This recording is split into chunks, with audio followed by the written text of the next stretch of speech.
CAPF AC 2022 आप लोग already आपका एग्जाम कल हो चुका है। जो आंसर की थे वो मैंने आपको बताए, कुछ में डाउट है और कुछ एक्चुअल में मेरे साइड से ब्लंडर हो गया। जैसे फॉर एग्जांपल क्वेश्चन नंबर 3 जो मैंने ये दिया था, एक्चुअली मैंने उस क्वेश्चन को पूरा ध्यान नहीं दिया और उसमें एक्चुअल में जो है 1:9 होगा। अब वो मैं जल्दीबाजी में मैंने दोनों का ये कर लिया था। अब जैसे फॉर एग्जाम्पल वो क्वेश्चन नंबर 125 और ये, अब सोचो एक चीज ध्यान रखो कि एग्जाम जो होता है उस एग्जाम में स्टूडेंट के पास प्रेशर बहुत होता है, नो डाउट। कुछ क्वेश्चंस गलत हो जाते हैं, इवन इफ हम बाहर रिलैक्स से भी करते हैं और चूंकि जल्दीबाजी में करना होता है, आपके पास 2 घंटे का टाइम होता है, तो सम क्वेश्चंस ऐसे भी हो जाते हैं। तो इस वीडियो में हम एक्सपेक्टेड कट ऑफ के बारे में डिस्कस करेंगे। हमेशा ध्यान रखो कि जो भी मैं cut off for example discuss करता हूं, तो ऐसा नहीं है कि मैं रैंडम ये कर रहा हूं। मैं जो जेन्यून स्टूडेंट्स हमारे पास जो स्टूडेंट्स हैं, और मैं खुद पेपर का लेवल या पास्ट ईयर का, जैसे फॉर एग्जांपल 120 ये 2020 का हम जल्दी देखते हैं। 2020 में हमने ये बोला था कि पेपर 1 में 116 +- 4 होगा। जनरल कैंडिडेट के लिए, जनरल ओबीसी वाले के लिए हमने बोला था। तो 117 पॉइंट्स 34। लेकिन हम पेपर 2 वाले को कंसीडर करने में मिस्टेक हमसे हुआ था।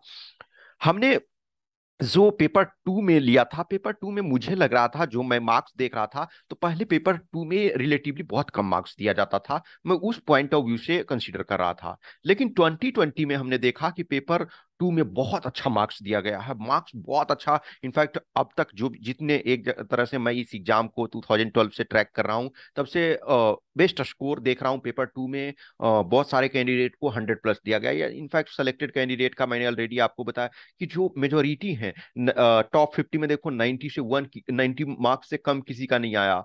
मैं अपने बैच में जब देखता हूं तो 90 बहुत रेयर में ही कुछ ही लोग को आ रहा था। हमारे टाइम में मैक्सिमम मेजोरिटी ऑफ कैंडिडेट का 60, 70, 80 ये वाले में ही स्कोर आ रहा था। तो हर चीज में, जैसे पेपर 1 में मैंने वो जो बताया था उसी रेंज में था। 116 +- 4 बोला था, तो 117.34 था। अब कोई भी परफेक्ट नहीं कर सकता, इस वजह से परफेक्ट नहीं कर सकता कि हम पेपर 1 में या पेपर 2 में परफेक्ट मार्क्स ही नहीं बता सकते हैं कोई स्टूडेंट। अब सोचो, मैं ये मानता हूं कि ऐसे मैं टीचर के हैसियत से मैं अब बहुत सारे स्टूडेंट्स को गाइड कर रहा हूं, बहुत सारे स्टूडेंट्स से बात करता हूं, बहुत सारे स्टूडेंट्स से फीडबैक। लेकिन क्या मैं सारे आंसर जान रहा हूं? जब सोचो, नेट है हमारे पास, क्वेश्चन पेपर में आ गया है, हमारे पास रिलैक्स है, फिर भी हम आंसर सही से नहीं बना पा रहे हैं। This is the beauty of UPSC question, कि आपके पास इंटरनेट और सारी चीजें दी जाए, तभी आप 125 में 125 क्वेश्चन के आंसर नहीं पा सकते हो किसी भी यूपीएससी के एग्जाम में। ये नहीं, किसी से भी नहीं हो पाता। जो जिनके पास 20 एक्सपर्ट्स का टीम है, कुछ ये बोलेंगे मेरे पास 30 इयर्स का एक्सपीरियंस है, 30 इयर्स का एक्सपीरियंस, और ऐसे ऐसे 30 प्रोफेसर रहते हैं, फैकल्टी रहते हैं, वो भी 100% नहीं फाइंड आउट करते हैं। तो ये बाद में बोल देना कि पेपर एकदम हलवा था, ये बहुत मुश्किल होता है। तो मैं जो पैरामीटर्स हैं, जो फैक्टर्स मैंने कंसीडर करता हूँ कट ऑफ डिसाइड करने में, एक तो difficulty level of paper. Paper 1 देखोगे तो पेपर 1 आपका रिलेटिवली अच्छा खासा डिफिकल्ट था। ठीक है, तो डिफिकल्टी लेवल लास्ट ईयर के कंपैरिजन में ज्यादा था। बहुत सारे क्वेश्चन, एक चीज ध्यान रखो, अब डिफिकल्टी लेवल कंसीडर इस वजह से भी किया जाता है कि किस ढंग से आपने पढ़ाई की।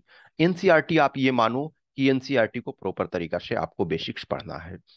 बहुत सारे क्वेश्चन आज की डेट में अब देख रहे हो कि जो पहले ट्रेंड होता था कि 6 मंथ, लास्ट 6 मंथ के आप करंट अफेयर्स करते हो, अभी क्या है, करंट अफेयर्स बहुत सारे पुराने भी करंट अफेयर्स पूछे जा रहे हैं।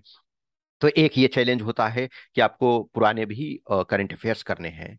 तो डिफिकल्टी लेवल आपका पेपर का जो है वो आपको ध्यान में रखना है। लास्ट ईयर के कंपैरिजन में पेपर 1 डिफिकल्ट था। पेपर 2 की बात रही, तो फॉर एग्जांपल जो हमने टेस्ट वगैरह ये करवाया, तो उसमें से बहुत सारे क्वेश्चंस जो हैं वो डायरेक्ट क्वेश्चन नहीं, डायरेक्ट क्वेश्चन मैं देखता हूँ एक ही है, जो ग्रीन एनर्जी वाला। ग्रीन एनर्जी आप देखोगे कि हमने ग्रीन एनर्जी में, हाँ, उसमें उन्होंने प्रोग्रेस शब्द जोड़ दिया था। मैंने सिर्फ green energy in India report writing में एज सच दिया था, और उन्होंने green energy progress in India ये आपका दिया था। तो ऐसे ही कुछ कुछ चीजें हैं जो आपका सिमिलरिटी, जो मैं हमेशा बोलता हूँ ना कि आपका ये क्वेश्चन, ये टॉपिक, संजोग से कुछ टॉपिक जैसे ग्रीन एनर्जी वाला डायरेक्ट एक तरह से आ गया, रिपोर्ट में ही मैंने उसको दिया था और रिपोर्ट में वो आ गया। ठीक है। अब एक ग्रामर वाला क्वेश्चन में मैंने दिया था ही ड्रोव सो फास्ट वाला, सेम मैंने क्वेश्चन दिया था वो सेम आया। लेकिन ये संजोग है ना कि आपका वो आता है, लेकिन रिलेटेड आप यदि करोगे तो पेपर टू नो डाउट कुछ लोगों के लिए डिफिकल्ट लगा, लेकिन जो प्रॉपर टेस्ट सीरीज लिखे हुए हैं, टेस्ट लिखे हुए हैं, और खास करके हम मैंने देखा कि जो हमारे स्टूडेंट्स, जो हमने पूरे टेस्ट दिए, तो या जो आप लोग को ओपन में टॉपिक, मैं उसका डिस्कस करूंगा कि कहाँ से कुछ टॉपिक आया। रही बात बाकी जो 60 मार्क्स का है, ग्रामर है, तो वो सिमिलर पैटर्न पे आर्गुमेंट, सॉरी, ग्रामर आपका प्रेसी और जो आरसी है, तो ये आपके सिमिलर पैटर्न पे है, तो उसमें आप कुछ नहीं ये कर सकते हो। जो आपके जो इधर वाले पार्ट थे एसे में, एसे के बाद आपके आर्गुमेंट रिपोर्ट, तो इसमें थोड़े लिटिल ट्रिकी थे, तो वो भी एक तरह से कंसीडर करो। लेकिन हम ये कंसीडर एक और करते हैं कि 2020 में हमने पेपर टू में देखा है कि मार्क्स ठीक ठाक हैं। फिर देखो नंबर ऑफ सीट्स, तो नंबर ऑफ सीट्स आपके 253 हैं, लेकिन शायद कुछ शायद, अब एग्जैक्ट मुझे तो एक पता नहीं अभी तक, लेकिन शायद इसमें से कुछ सीट चेंजेज हो रहे हैं, इन द सेंस शायद इस बार कुछ चेंज, सीट निगेटिव में चेंज हो रहे हैं ऐसा। ये लेकिन अभी हम फिलहाल मान करके चलते हैं, चलो 253 सीट्स। पेपर टू मार्क्स मैं इस वजह से बोल रहा हूँ कि जो बहुत सारे कैंडिडेट हैं पेपर वन में अच्छा करेंगे लेकिन पेपर टू में खराब, क्योंकि मैं बहुत सारे खास करके जो हिंदी मीडियम बैकग्राउंड वाले स्टूडेंट्स को देखता हूँ, तो उनके साथ डिफिकल्टी है। डिफिकल्टी एक इस वजह से भी होता है कि जब प्रॉपर तरीका से ये एग्जाम जो है वो आप 2 दिन में नहीं प्रिपेयर कर सकते हैं, 1 महीने 2 महीने में नहीं प्रिपेयर कर सकते हैं। यदि कोई चीज आपका खराब है तो आपको एक्स्ट्रा टाइम देना पड़ेगा। तो पेपर टू में के मार्क्स भी मायने रखते हैं। जो बहुत सारे स्टूडेंट्स हैं जिनके जो अच्छा प्रिपरेशन किए हुए, खास करके सिविल्स वाले जो मेंस वगैरह दे रहे हैं या ऑलरेडी जो क्वालिफाई हैं, उनका पेपर टू अच्छा जा रहा। और 2020 वाला मार्क्स आपने देखा, पेपर टू में एक तरह से यूपीएससी ने दिल खोल करके मार्क्स दिया है, तो ये भी आपका कंसीडर। फिर है response by those aspirants who already qualified written previous year और years and those who are from my test series.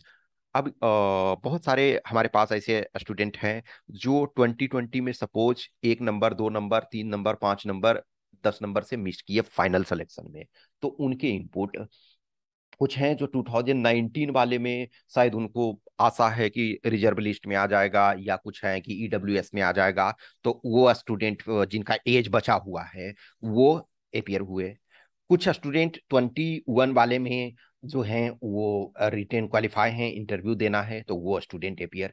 तो एक चीज देखो, जो 2020 21 दोनों ईयर में रिटेन क्वालिफाई हैं, इंटरव्यू के लिए एलिजिबल हैं, या कुछ लोग हैं चलो फिजिकल मेडिकल में गड़बड़ हो गए, तो उन कैंडिडेट्स और जिनका मैं टेस्ट सीरीज में जानता हूं परफॉर्मेंस, देखो एक चीज क्या होता है ना कि कुछ ऐसे स्टूडेंट जैसे ही एग्जाम शुरू होता है तो किसी का 170 आने लगता है, 180 आने लगता है, लेकिन जैसे जैसे आंसर की धीरे धीरे करके रिवाइज होते जाता है। मैं हमेशा बताता हूँ, I accept with all humbleness कि बहुत सारे मिस्टेक्स हो जाते हैं, लेकिन आप परफेक्ट तुरंत नहीं ये कोई भी चीजों को एनालाइज करने में ना, आप जल्दीबाजी के चक्कर में गलती होता है। तो मैं जो भी सेपरेट रूप से धीरे धीरे करके उस पर वर्क करूंगा और जो भी आपको क्लियरिटी प्रेजेंट करूंगा। ओके।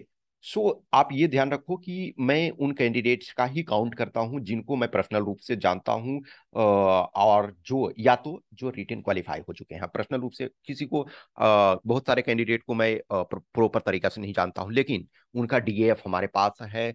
ये मैं जानता हूं कि वो वंस एटलीस्ट रिटेन क्वालिफाई हैं। तो जो रिटेन क्वालिफाई ऑलरेडी किए हुए हैं उनका, और जिनको मैं पर्सनल रूप से जानता हूं और जो मेरे टेस्ट सीरीज में शामिल हैं, मैं उन कैंडिडेट्स का ही कंसीडर करता हूं। अदरवाइज बोलने के लिए तो कोई भी 180 बोल दे, 190 बोल दे, 210 बोल दे, वो किसी को क्या फर्क पड़ता है। लेकिन जो जेन्यून कैंडिडेट हैं जिनको ये, तो उस आधार पे लिया। तो मेरे अनुसार जो लगता है, अब एक देखो, जो जनरल ओबीसी और ईडब्ल्यूएस को मैं एक कैटेगरी में रख रहा हूँ। ईडब्ल्यूएस का रिसेंट टाइम में देखो कट ऑफ कम जा रहा है, लेकिन अब धीरे धीरे करके, क्योंकि ये ईडब्ल्यूएस एक्चुअल में क्या है, वो जनरल कैंडिडेट ही तो है। तो ये जनरल कैंडिडेट को इनिशियल और 1 2 3 4 ईयर्स एडवांटेज है, लेकिन जैसे जैसे टाइम पास होता जाता है तो जनरल ओबीसी और ईडब्ल्यूएस ये तीनों एक तरह से एक कैटेगरी में। इनफैक्ट देखो, जनरल और ओबीसी का लास्ट 2020 का कट ऑफ देखो, 117.34 पेपर वन में जनरल और ओबीसी दोनों का है। रिटन पार्ट में 205 दोनों का है। तो ये दोनों का तो हाँ, अब फाइनल सिलेक्शन में आपका चेंजेज है, लेकिन अब जो धीरे धीरे करके ये दोनों, तो इनको मैं इसी वजह से मैं ये एक ब्रैकेट में ये एक लिया हूँ। अब कोई एग्जैक्ट नहीं कर सकता है ना, इस वजह से नहीं कर सकता है कि परफेक्ट आंसर की तो किसी के पास नहीं, और परफेक्ट आंसर की के बावजूद भी आप ये कैसे कह सकते हैं? अब कोई कह सकते हैं, कुछ लोग जो हमसे बहुत ज्यादा एक्सपर्ट हैं, बहुत ज्यादा सीनियर हैं और बहुत ज्यादा नॉलेजेबल हैं, वो कह सकते हैं, लेकिन मैं नहीं कह सकता हूँ। तो मैं जो पेपर लेवल के डिफिकल्टी जो पैरामीटर्स जो हमने बताया पिछले स्लाइड में, कि जो पैरामीटर्स हमने लिया, जो स्टूडेंट्स का फीडबैक लिया और जो डिफिकल्टी लेवल पेपर में हमने पाया, उसके अनुसार जो है 114 प्लस माइनस 4। अब हमेशा हर ईयर में देखोगे कि धीरे धीरे करके, यदि आप 2012 देखो और 2020 देखो, तो ऑब्वियसली है कट ऑफ ऊपर जाएगा ना। कुछ सीट्स भी मायने रखते हैं, नंबर ऑफ सीट्स का भी मायने रखता है, लेकिन इन नॉर्मल जो होता है लिटिल एक्स्ट्रा कट ऑफ उस स्टैंडर्ड में जाते जा रहा है, क्योंकि आज की डेट में ना बहुत सारी सुविधाएं, टेस्ट सीरीज, कॉपी चेक करना, ये सब सारी चीजें उपलब्ध हैं। बहुत सारे सीएससी वाले जो ऑलरेडी मेंस लिख रहे हैं वो भी अपियर हो रहे हैं, तो उसके कारण भी थोड़ी सी। तो 114 प्लस माइनस 4 पेपर वन में, तो ये तीनों कैटेगरी में आप 1 नंबर, 2 नंबर, 3 नंबर। अब 2020 में देखो यदि, तो 7.34 मार्क्स का डिफरेंस था आपका। ये 7.34 का डिफरेंस पेपर वन में था, ईडब्ल्यूएस और जनरल में, और 8 मार्क्स का डिफरेंस जो था वो रिटन पार्ट में। तो नॉर्मल ये देखो कि आपका इसमें ये ब्रैकेट पेपर वन का।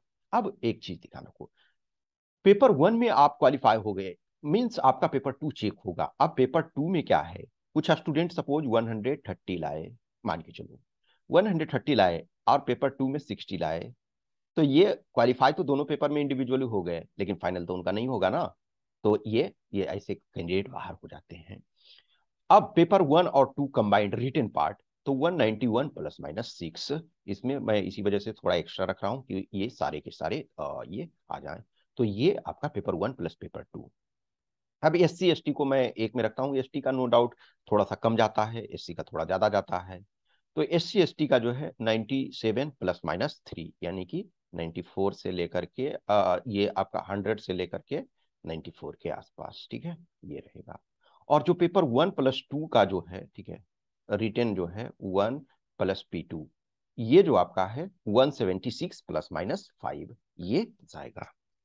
एक चीज अब ध्यान रखना कि बहुत सारे कैंडिडेट हैं, ये मान के चलो कि जो इस बार है करीब करीब 1600 के आसपास, 16 के करीब करीब 1600 प्लस आसपास में रिटेन का रिजल्ट मिलेगा।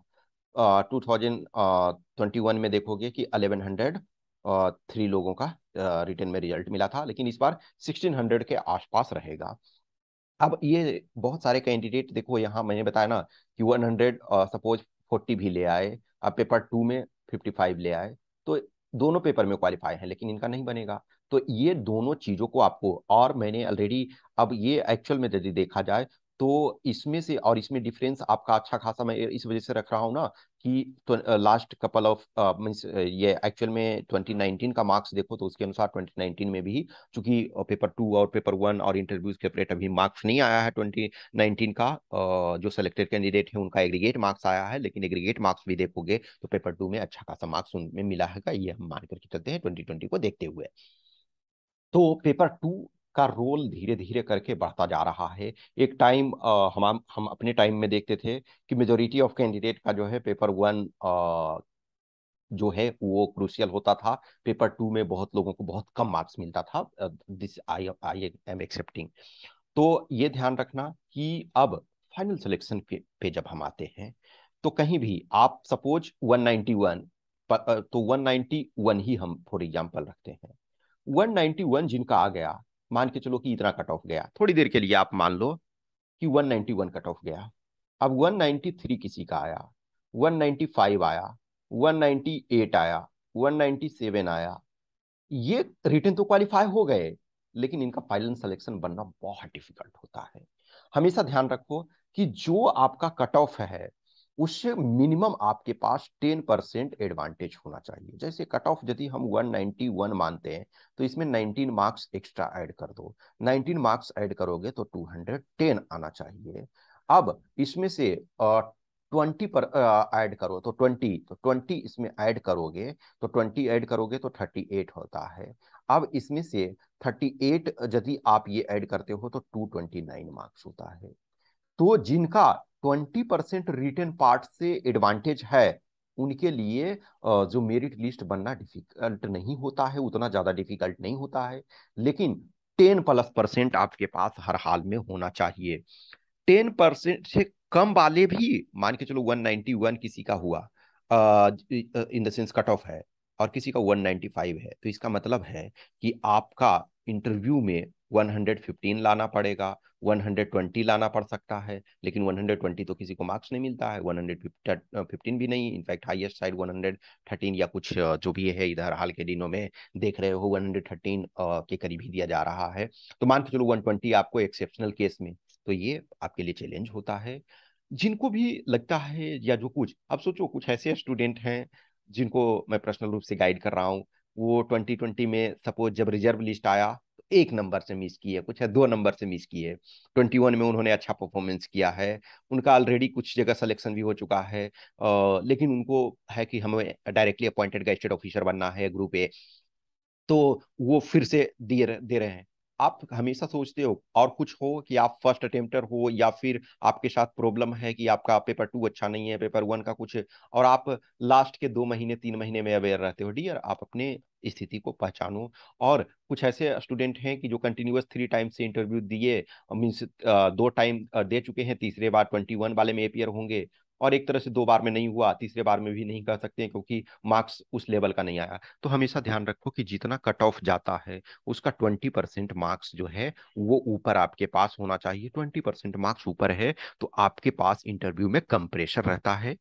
हमेशा ध्यान रखो कि मैं जो भी कुछ बता रहा हूँ वो परफेक्शन नहीं है, क्योंकि मैं खुद आप लोगों के एक्सपीरियंस से, जो यूपीएससी मार्क्स देती है, जो मेरे स्टूडेंट्स जिनको मैं गाइड कर रहा हूँ जो मार्क्स देते हैं, उससे मैं खुद लर्न कर रहा हूँ। अब पेपर 2 जैसे मैं चेक करता हूँ, क्वेश्चन बनाता हूँ, तो कैसे, क्योंकि जो यूपीएससी पेपर दे रही है और जो मार्क्स वो अवार्ड करती है, उसके आधार पर जो स्टूडेंट जिनके मैंने कॉपी चेक किए और उनको मार्क्स वो उस स्टैंडर्ड में मिल रहा, दैट्स मीन कि मेरा कॉपी चेक करना सही है।